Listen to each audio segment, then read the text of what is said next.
How's it going, you rascallion bastards? Name's FOXSOL. Welcome back to the channel. Welcome back to some more Wuthering Waves content right here on the channel. And as you can see, we're in Wuthering Waves version 1.1, and we're going to be taking the time to take a look at Jinhsi, a 5-star rarity character that you can summon right now off the banner, who specializes in Spectral Element. So, today's video, I really want to try to do a simple breakdown, a simple overview of her skills, her attacks, you know, her basic build on informations from echoes, what you should be looking at maybe in team composition, stuff like that.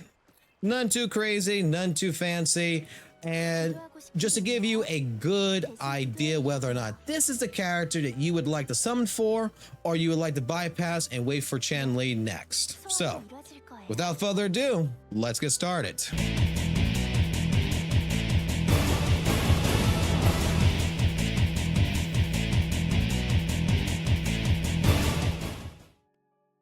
Alrighty. So we're talking about Jinhsi, right? And to give you the too long don't read version or don't watch version of this video, I'll give you a simple, complete breakdown right now in under hopefully a minute. Well, you're looking at Jinhsi, which is going to be a high spectral damage output character that is going to be very versatile with her combat skills. She is able to get into enhanced stats and enhanced buffs to her. Basically, the character is a nuclear warhead ready to shoot off at any fucking minute and blow the hell out of your enemies. Compared to characters like Jian and Caltro, when it comes to Jinhsi, you can see that this bitch brings in the dragons. She basically is the goddess of light. And she is a beautiful character. And in all honesty, if you want my honest opinion, whether you're pay to win or free to play, this is a character that you should summon and you should try out for yourself. She's a complex character to a certain degree, but yet she's a very simple character once you understand just basic mechanics. So overall, very great character, very high damage output, and I'll put it this way.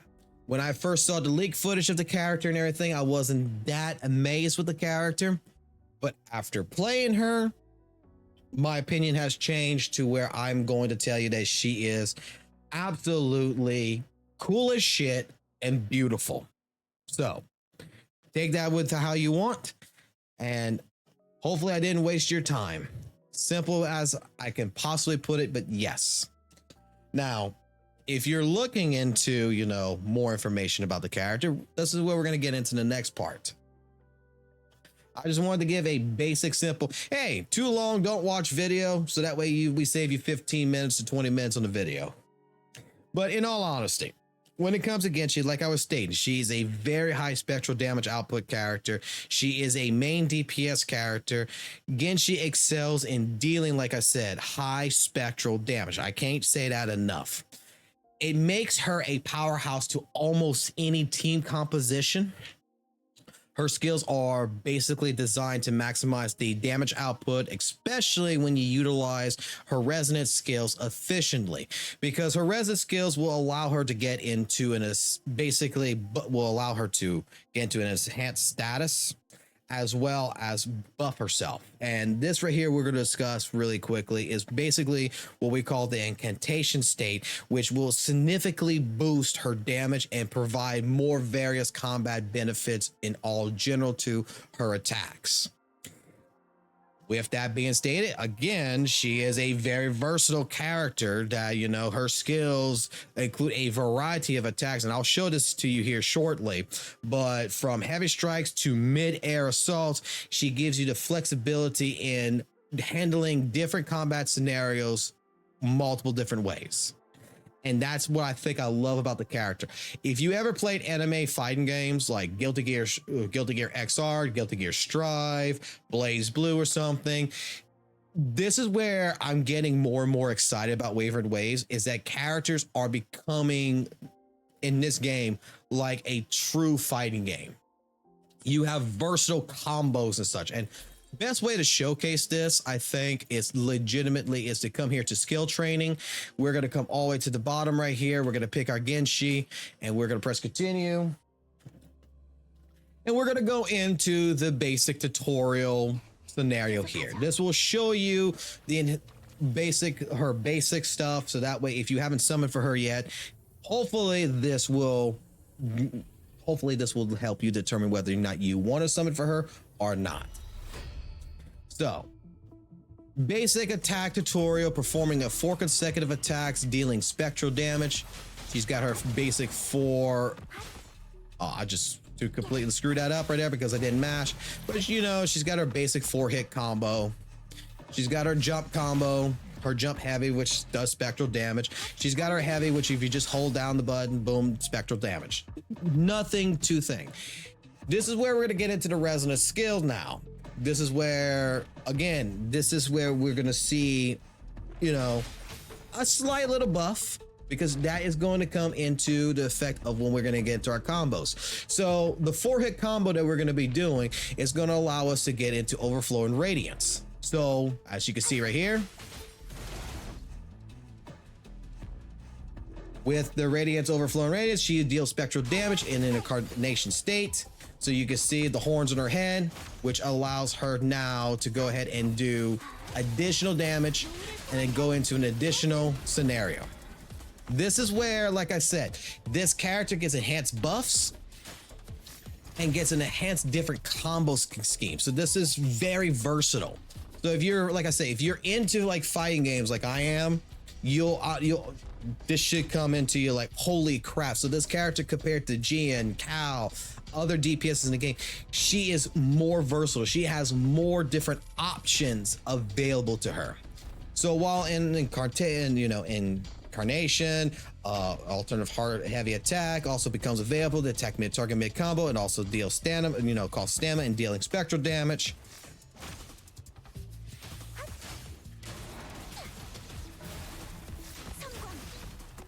Look how cool that is. I can't lie. Oops. 1, 2, 3, 4. 1, 2, 3, 4. 1. So after stage 4 of, incarnation basic, like there's a lot to this. And as you can see,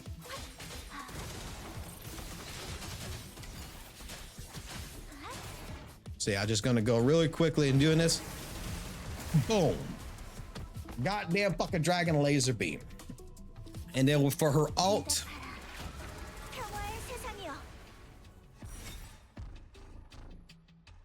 there you go. The character in general is really fun to play. The character in general is really good. And with her skill set, it allows for different, mid-air combos. It allows for more versatility. Her skills, her skill basically involves dashing and performing consecutive strikes, transforming into overflowing radiance, as you saw, and under certain circumstances can do even more damage. The incarnation state for Jinhsi's attacks becomes more powerful, and she gains access to unique skills that will be basically incarnation, basic, heavy, and dodge counter. All of this adds more damage. And in general, we can go ahead and we can just take a look. We go find some enemies really quickly. Actually, we can go just straight up to, because I don't want to spoil the area too much. If no one has actually started playing it, I don't want to go play, a boss or anything over there that you may not have seen before that I don't want to spoil. But I just wanted to showcase a little bit of the area. So we're going to come move over here and we're going to go fight this monstrosity. Wait, where the hell did I teleport to? I teleported to the wrong one. We're gonna go fight this monstrosity of a boss over here anyway, because I'm gonna need to do this anyway, because when Chen-Li comes, this is the only fire type right now. Leslie gonna add something else later that pretty much, since she's gonna be fusion, we're gonna need to get this anyway. But just to showcase, this is a basic, and I want to showcase this again just to make sure anyone understands this. This right here is no dupes, basic character, no rank 2 on the Age of Harvest. And Age of Harvest, while we're here, is its main thing is Divine Blessing. It grants 15% attribute damage bonus. Casting intro skill gives the equipper the ageless marking, which is granted up to 24% resonant skill damage 12 for bonus for 12 seconds. Casting resonant skill gives the equipper Eternal Endowment, which grants 24% for rank 1 resonant skill damage for 12 seconds. So this is a weapon which goes into mainly attack and crit that works really well for Jinhsi. And I want to showcase the reason why I say this character is a powerhouse. We're going to be swapping between characters. We're going to go ahead and use Mortify's main alt, which allows us to where we can go ahead and add more incantations to Jinhsi. And this all matters. Because look at this. Look at the damage that does. That was 53,000, 29,000. It does more than the fucking alt does on Jinhsi. That's how good, like how amazing this entire skill set, this buff is. We're using other characters to help build it in general because we want to go ahead and coordinate our attacks. And if we coordinate our attacks correctly, we can actually build an incantation really fast. I don't know if I'll be able to do this again. Nope. Okay, he's dead. But you can see how fast by just go ahead and coordinating our attacks using different buffs from our team members, such as Mortify right here, or Mortify, however you want to pronounce it, does to help go ahead and build that meter up. And this is where we really are going to try to focus, is that on this meter right here above the health bar, the higher that is, if we can get that to max, the more damage we can do with our ending part of our skill, which is the fucking Dragon Blast breath there as you saw. And it does tremendous amount of damage and is multiplied. By how much? Well, let's take a look real quick. This is where we're going to get to the complexity of the character for a second in all generalness. But with the Forte circuit, I want to pinpoint this real quick. I want you to take a look at GN, another DPS, my main character that I've been playing and I've been working with.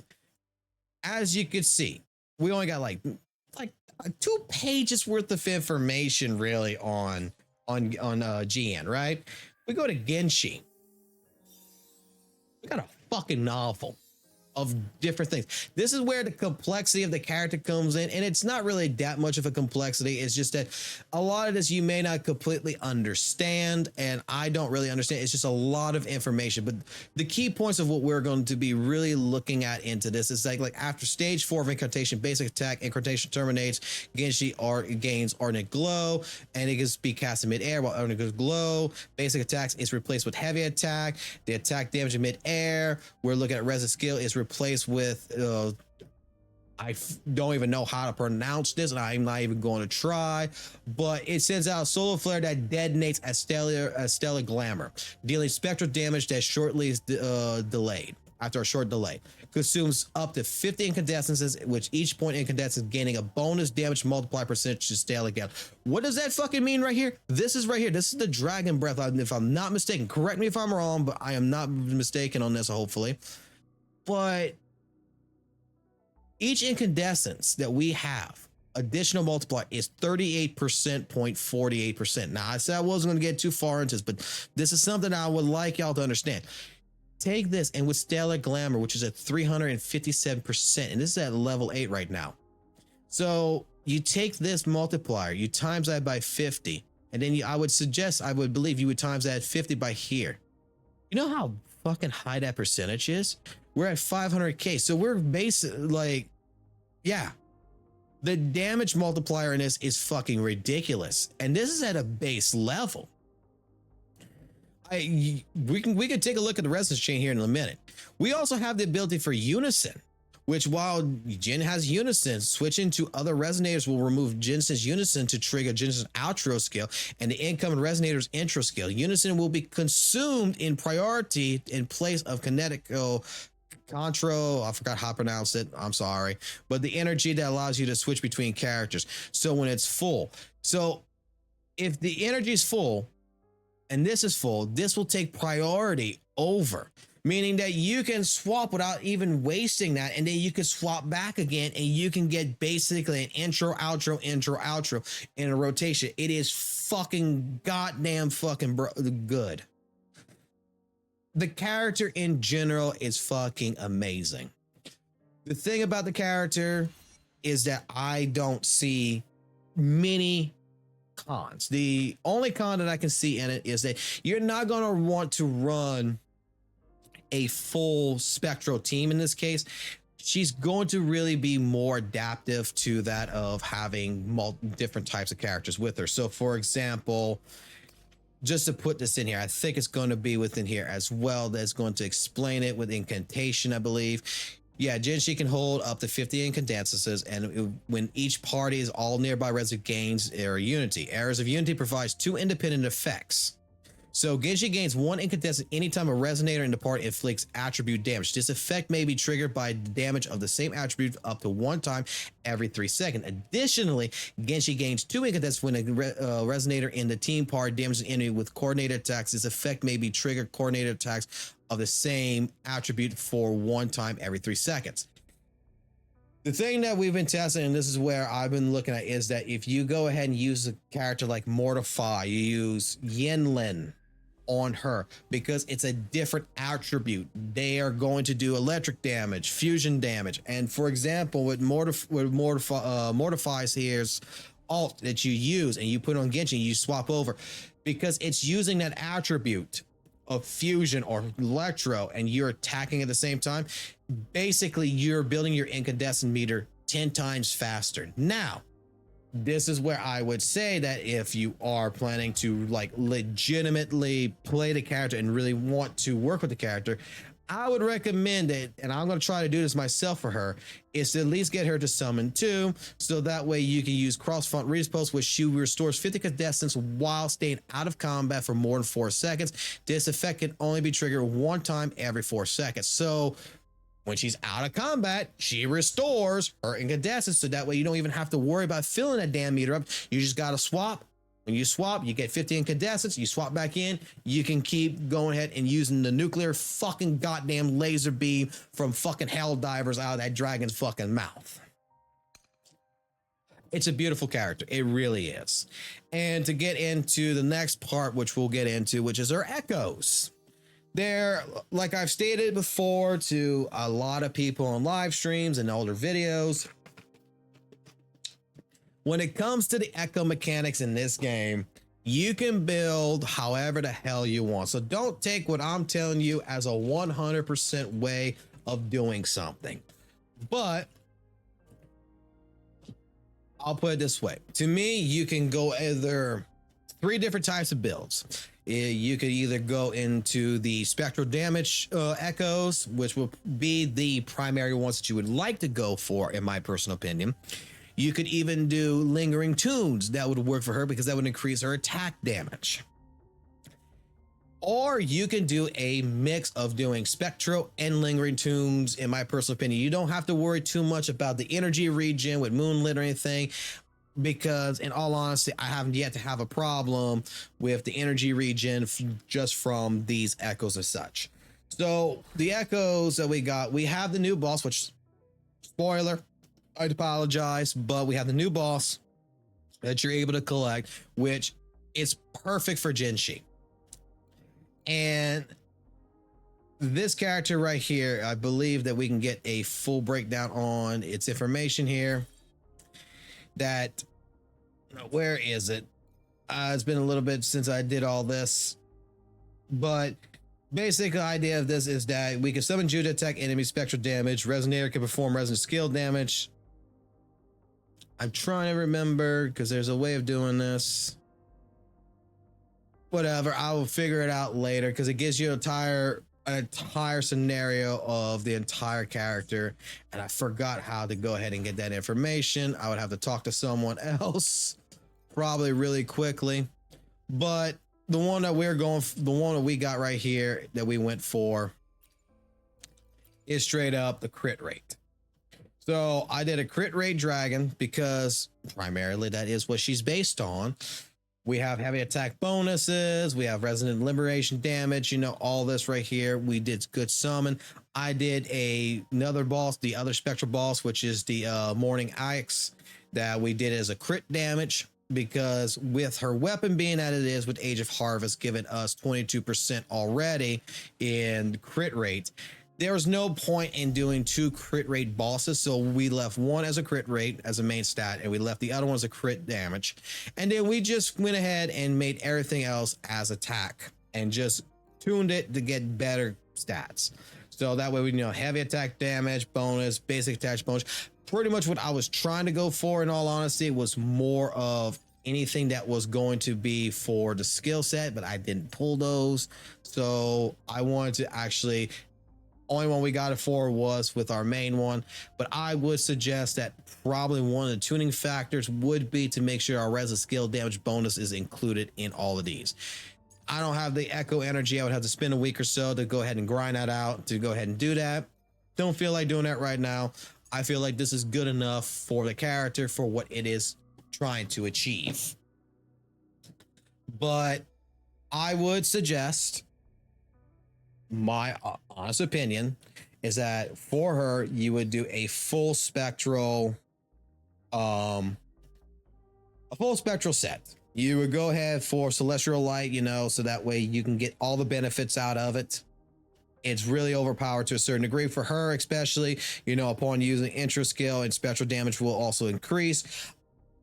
I'll put it this way to you: you do what you want to do, boo-boo. You build however you want to build. That's how I did it in the beginning. Remember, echoes, all it is a complement to your character's damage, to everything. So there's not, to me, a wrong way to actually build, as some people will try to go ahead and tell you, like, oh, you can't put lingering tunes on that character because it's not going to get the benefits. You can do whatever the hell you want to do. If it works for you, it works for you. I have done stuff like this in many of games in my lifetime, to where I have put fucking water damage on a fucking fire character, and somehow it fucking made me win a fucking boss fight. Okay, I play Dark Souls, man. We can do whatever kind of build we want. But in all generalness, the idea of what this character that we're trying to achieve here for me is that we're trying to make sure our crit rate is above 61%. I mean, above 50%. And we're trying to get our crit damage as high as possible. And we're trying to get our attack as high as possible as well. So with Mortify, for example, we're going to get a boost to our attack damage when we pop out his outro skill, as well as when we pop out his alt. That, all in generalness, between him and Jinhsi, those two are working perfectly well together. I haven't really fully tested out Yinlin, but I would assume the same thing. So otherwise than that, I'm hoping that I did all right with this video. Hopefully that we simplified it to the best of my ability. But yes, again, I would say that you should take a look at this character. You should play this character. And if you want a more in-depth video on her, or to have a conversation, I'm even willing to do like a special live stream with just Jinhsi, to where we can just get all the Jinhsi players to come in. We can discuss everything, you know, on a live stream, put you guys on there, and we can have a blast just discussing what kind of builds we are looking at and what we can do with the character in all generalness. Because, like, I'll say it like this: I don't know everything about her. Okay, I'm still learning. There is things I'm finding out almost every other hour or so, that, oh crap, I could do this. Oh crap, I could do that. She's a very versatile character, and it's exciting me because, like, her and Chun-Li, it's just like, holy crap, we're bringing anime fighting into my Wuthering Waves. My heart is beating a million times a minute here. But all right, well, I'm gonna go ahead and close it out with that, guys. You can take it easy. Hopefully this video helps you out, and if it did, and this video did all well and good for you, please consider giving a subscribe to the channel. Please consider go ahead and leaving a comment, a like, or even a dislike to the video, and criticizing the video. I don't mind it either way. Comments, feedback, all that in general helps. And we will be starting up the live streams, especially coming here on July 4th, because I ain't got no fucking work on July 4th, July 5th, and that weekend. So I am off for 4 fucking days, and we can play nothing but Wuthering Waves and some good old fashioned music creation. So take it easy, have a good one, and I'll catch you on the flip side. Peace.